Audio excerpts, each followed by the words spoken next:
Assalamualaikum and hi everyone. We are from Group BA2495C. We'll present about company review and strategy plan of AirAsia Berhad. My group consists of 6 members, which is UNAIZAH binti TARMIZI, Nur Fitrah binti BAHAROM, Nur SYUHADA binti HASIM, Nur SYAHIRA binti Abu Bakar, Nur WAHIDA AMALIN binti Muhammad AZMAN, and NAZURAH binti NGALIMON. History and introduction of the company. In 8 September 1993, the first AZMAN is established. It is founded by government-owned conglomerate BRB Highcom. In 8 September 2001, Tony Fernandez and Datuk Kamarudin Meranum purchased that written AZMAN from Highcom Holding Berhad for a nominal value of RM. From the event, SYUHADA officially takes over AZMAN. In 2002, AZMAN became the first airline to enable credit card payment for telephone booking made through the call center. AZMAN also became Asia's first airline to go ticketless and introduce online booking through the website. Together with the associated companies, AZMAN acts Thailand AZMAN, Indonesia AZMAN, Philippines AZMAN Incorporation, and AZMAN Japan. AZMAN is set to take low-cost flying to an all-new height with the belief now everyone can fly. AZMAN announced rebrand and relaunch as a low-fares, no-frills airline to conjunction with the announcement of new fares, new destination to Penang and Kota Baru. AZMAN also operates scheduled domestic and international flights. AZMAN officially began AZMAN 3.0 transformation journey into a travel and cash flow platform company comprised the 3 primary cores, which is Teleport, AZMAN.com, and BigPay. For the visions of AirAsia is to become the leading travel and lifestyle platform of choice in Asia and beyond the AirAsia Super Air, while for the mission are to become a globally recognized travel and lifestyle Asian brand focused on delivering sustainable value to the economy, society, and environment. Next is to care for all our internal and external stakeholders from all stars, guests, business partners, and investors to communicate regulators and government. Next is to provide the highest quality and great travel, financial, and lifestyle products. Lastly, to continuously seek new growth opportunities which embrace technology to reduce costs and enhance the guest experience. Organizational culture and values. The organizational culture in AirAsia Berhad has always been about the people, where it reflects Tan Sri Tony Fernandez's own personality. The company's unique culture started from their founders, Tan Sri Tony Fernandez and Datuk Kamarudin Meranum. The company positions itself as a people company that happens to be in the airline business, which operates with people in mind. AirAsia is committed to develop a strong learning culture in which all stars are able to achieve their full potential. AirAsia also strives to provide the best talent and retain them by offering an attractive work environment, valuing the opinions of all involved in their organization, and positively celebrating different perspectives. These are the AirAsia All-Stars values. First value is dare to dream. Progress comes from innovation. Both require change to happen. Second value, safety always. Safety is everyone's responsibility. It starts with you. Third values, make it happen. Learn fast and deliver more with less. Fourth value, people first. Care for our people, care for our guests. Value number 5, One AirAsia. We are one digital company with one vision and one person. Next, be guest obsessed. Understand deeply what our customers want, then give them more than they expect. And lastly, sustainability spirit. Acting today for a better tomorrow. Now we go to goals and objectives. The AirAsia goal is to achieve high margins and keep sustainability in growth, whereas AirAsia continue to remain the cheapest short-haul airline in every market it serves, while providing the significant organic growth through prices at a profit. Now, I will explain about the logo of AirAsia company. The first logo of AirAsia was a bird logo with a blue font, which is in 1996, but the management did not like the logo. Then, the logo was changed with white writing on a red background. According to AirAsia, red is the best color. As for the marketing part, a combination of white and red color means a classic technique. The choice of red design is to attract attention from customers and represent the energetic development. In addition, the red color means nobility, lucky, love, and happiness in Asian culture. In 2020, AirAsia changed the logo by replacing the punctuation of all its script to lowercase, using sans serif font and italics with AirAsia reading punctuation. The changes occurred as the company transitioned from an airline to a digital platform. Next, we move to Board of Directors. The first one is Datuk Kamarudin bin Miranun. He was appointed as Non-Independent Executive Chairman on 30 March 2018. The second one is Tan Sri Tony Fernandes. He was appointed as Non-Independent Executive Director and Chief Executive Officer on 30 March 2018. The third one is Datuk Abdul Aziz Alliance Abdul Aziz bin Abu Bakar. He was appointed as Independent Non-Executive Director on 30 March 2018. The fourth one is Datuk Mohamed Kadar bin Merican. He was appointed as an Independent Non-Executive Director on 30 March 2018. The next one is Datuk Pham Lee E. He was appointed as Senior Independent Non-Executive Director on 30 March 2018. The last one is Stuart L. Dean. He is an American and was appointed as Independent Non-Executive Chairman on 30 March 2018. Next, we move to the first element in the SWOT analysis, which is the strength. Firstly, strong brand name globally. AirAsia has built a strong brand and is well known throughout the world. AirAsia is well known not just in the Asia-Pacific region but also globally for its high-quality services at low fares while serving its passengers with the best values and benefits. Second, AirAsia is among the airlines that best weather the pandemic. According to independent brand valuation consultancy Brand Finance, AirAsia Group was one of the top airline companies that were best positioned to weather the COVID-19 pandemic due to its cash condition, brand strength, and brand value. AirAsia Group Berhad proved to be navigating its recovery phase encouragingly with the performance of its key operating metrics, increasing in December 2020 as compared to September of the same year. Third, strong collaboration through extensive digital business. AirAsia has collaborated with different partners through its newly established platform in 2020 called AirAsia Super App, which is formerly known as AirAsia.com. AirAsia also have competent management team. The management team of AirAsia is very adept at developing and executing strategies. Moreover, both of the co-founders of AirAsia, Tan Sri Tony Fernandes and Datuk Kamarudin Miranun, have received numerous honors and awards over the course of their career. Lastly, AirAsia is known for its strength of being the Asia's low-cost airlines leader. AirAsia is amongst the top airlines that offer low-cost fares in flight. For the past 12 years, AirAsia has won the world's best low-cost airline award consecutively. For weakness in Asia is government intervention and deregulation on airport deals. Asia companies strictly follow government orders. This is rare during the start of COVID-19, where Asian companies firmly obey and adhere with the government's implementation of Movement Order (PKP), where the government restricted all Malaysians from leaving the country, which may cause Asian companies to cancel several flights. Asia Group CEO Tan Sri Tony Fernandes said that since 2020, they had to make repayment to 1.5 million customers and agreed to accept credit system as alternative. Next, punctuality.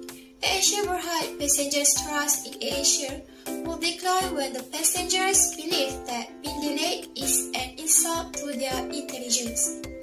Delays occurred as a result of Asia Berhad scheduling additional flights and expanding the number of aircraft, which along with airport capacity constraint, might result in the traffic jams at airport.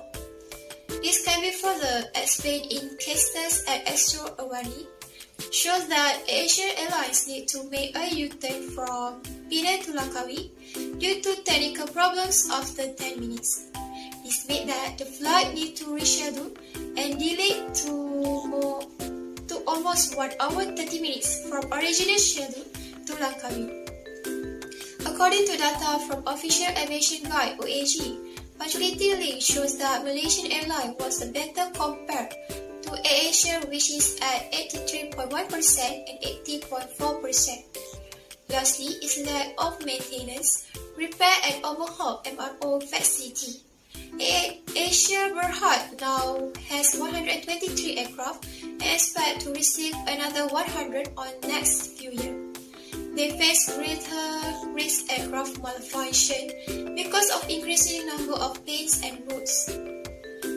As a result, the synergy of having its own MRO facility for ongoing maintenance is linked to lower operational costs. In this case, Teleport recorded earning before interest, tax, depreciation and amortization of 20 million ringgit for third quarter ended 30 of September, despite declining revenue due to affected cargo capacity. Opportunity refer to the external factor that could give a competitive advantage to the organisation. The first one is promote Malaysian tourism. Ministry of Tourism, Art and Culture (MOHD) made a stimulus recovery plan during COVID-19 pandemic to promote Malaysian tourism.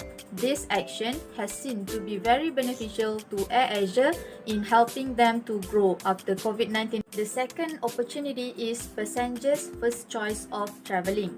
AirAsia is seen to be passengers' first choice of travelling since it offers affordable fare for everyone regardless the different income categories. The third opportunity is political connection. AirAsia Berhad is joining a venture with ShinCorp, which owned by family of Prime Minister in Thailand. With the financial strength that ShinCorp have, it helped AirAsia to grow up faster. The last one is Asian Open Skies. This policy is aimed to increase regional and domestic connectivity and enhance trade opportunity through the liberalization of air travel under single united air transport market. Thus, it's seen that this policy is one of the opportunity for AirAsia Berhad. Threats are those factors in the environment that can be detrimental to the growth of the business. Some of the threats include low-cost carrier. Many of the full services airlines are planning to create a low-cost operation to compete directly with AirAsia Berhad. The next threat is pandemic COVID-19 outbreak.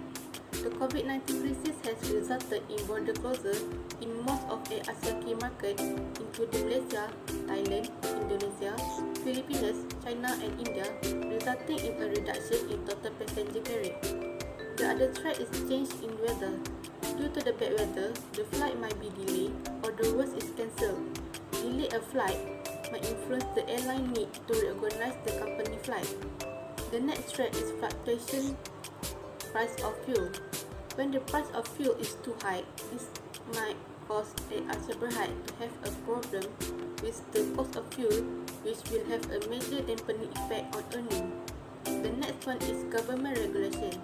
AirAsia flight for the both domestic and international destination remain operational and are subject to further review with strict compliance on the travel restriction as announced by the Malaysian government. The last threat is receive more customer complaints. Customer will have a lot of demand and issues about the AirAsia services such as flight cancellation, not be able to change flight or get a refund if customer could not make it. Now we go to IFE matrix. The table shows that the total weighted score is 2.82 and this indicates that AirAsia is a good company. Next, I will explain about External Factors Evaluation Matrix or EFE matrix. EFE matrix allows strategies to evaluate and formulate economic, cultural, social, environmental, demographic, governmental, political, technological, legal, and competitive information. EFE Matrix is a strategic tool that is used to study a company's external factors, which is opportunities and threats, and to identify whether the company can overcome the threats based on the opportunities that have been identified. The range of weight is from 0.0, which means not important, to 1.0, which means very important, while the rating is between 1 to 4, which is 1 is very poor, 2 is average, 3 is above average, and 4 is superior. Each factor weight is multiplied by rating to determine the weighted score. The lowest weighted score is 1.0, while the average weighted score is 2.5 and the highest weighted score is 4.0. The table shows EFE metric for AirAsia company. There are 4 opportunities and 6 threats that have been identified. The weight is given between 0.07 to 0.15, which indicates the factors is quite important, while the rating is given between 2 to 4. Based on the table, the weighted score is 2.68. This indicates the company is doing pretty well of good performance, where AirAsia is able to take advantage of external opportunities and able to avoid external threats. The next one is Competitive Profile Metric, CPM. The competitors for AirAsia is Malaysia Airlines and Malindo. We have highlighted 8 critical success factors, which is advertising, brand reputation, customer loyalty, e-commerce, price competitiveness, customer service, employee morale, and the last one is safety. The airline that got highest weightage score is Malaysia Airlines with 3.1, followed by AirAsia with 2.98, and the weakest is Malindo with 2.37. The strongest success factor for MAS is advertising with 0.56 and the brand reputation with 0.48. The result indicate that AirAsia should follow MAS as their benchmark to achieve competitive advantage. For the achievement of Asia is Asia achieved top 7 stars for COVID-19 health ratings for every airlines in the group. Asia is thrilled to be awarded the top 7 stars for every airline in the group for COVID-19 health ratings from the aviation safety experts at airlineratings.com, which that follow the implementations of numerous industry innovations over recent times to make flying more seamless, hygienic and contactless than ever before. Earlier this week, Asia announced its newest innovations, which is Scan to Fly. With Scan to Fly, Asia guests can scan and upload their medical certificates during the online staff check-in process. At the same time, Asia also does enhancements which are already in place, including automated bag drop services, roving technology for temperature checks, and biometric facial recognition technology, which is FACES, stand for Fast Airport Clearance Experience System for the airline's contactless facial recognition passenger processing system. Next achievement that Asia have is rebranding of BitLoyalty as BitRewards. Asia BitLoyalty, now known as BitRewards, kicks off its 10th anniversary celebrations with an all-new points casual game on the AirAsia Bit mobile app to reward its 25 million Bit members. From here, members can also redeem all AirAsia flights, hotels and exciting tour activities, increasing their chances of winning. Asia is very well known as Asia low-cost airlines every year, so until today, Asia is still rewarded as Asia's leading low-cost airlines and low-cost airline cabin crew at World Travel Awards 2020. AirAsia has been awarded Asia's leading low-fare airline for the 8th consecutive year at the World Travel Awards (WTA). After having received high ratings from industry professionals and industry groups in the regions, AirAsia was named the highest low-cost airline company award in Asia's leading low-cost carrier 2020 and attended Asia's leading low-fare airlines 2020, beating out carriers such as Scoot, Fitrah, Jetstar, and Firefly. Problem and challenges. 2020 was the darkest age for the national airlines industry and the rest of the world, including AirAsia Berhad. The pandemic has been the biggest challenge that the airline has to go through, as not only is the company unable to fully operate due to 96% of its aircraft not flying, but AirAsia also has ongoing financial obligations, such as paying fuel suppliers and leasing agents, as well as no revenue. The COVID-19 pandemic has also affected the financial performance of AirAsia Group Berhad, causing the airline to record a total net loss of 5.09 billion for the financial year ended 31 December 2020. In addition, AirAsia Berhad had to lay off 10% of its total workforce of 24,000 people in October 2020, which was the second time following the dismissal of 250 employees in June 2020 due to COVID-19 pandemic. AirAsia also faced the challenge in processing the refund of flight tickets that had been cancelled following the COVID-19 outbreak. The repayment would take time due to the protracted COVID-19 crisis, which saw the airline industry severely affected. Many customers expressed dissatisfaction with the repayment method offered by AirAsia, where they were asked to accept a credit system instead of a refund for flights cancelled due to the COVID-19 outbreak. In conclusion, AirAsia is the airline company that offers a low-cost flight despite the problems and challenges faced all the time. Apart from that, AirAsia gives a lot of quality services in Malaysia in order to achieve its mission and vision. Also, AirAsia has shown an increase in sales after the pandemic subside by making AirAsia the fastest airline to recover from the pandemic. In addition, AirAsia's achievements are very commendable for low-cost flights. As such, AirAsia has been awarded awards in the top 7 stars for every airline in the group for COVID-19 health ratings and Asia's leading low-fare airline. This achievement will surely make Asia a reliable and trusted airline for our customers to board. Thank you. Thank you for listening, everyone. Please do us a favor to like and comment down below as it will contribute to our marks. Stay safe.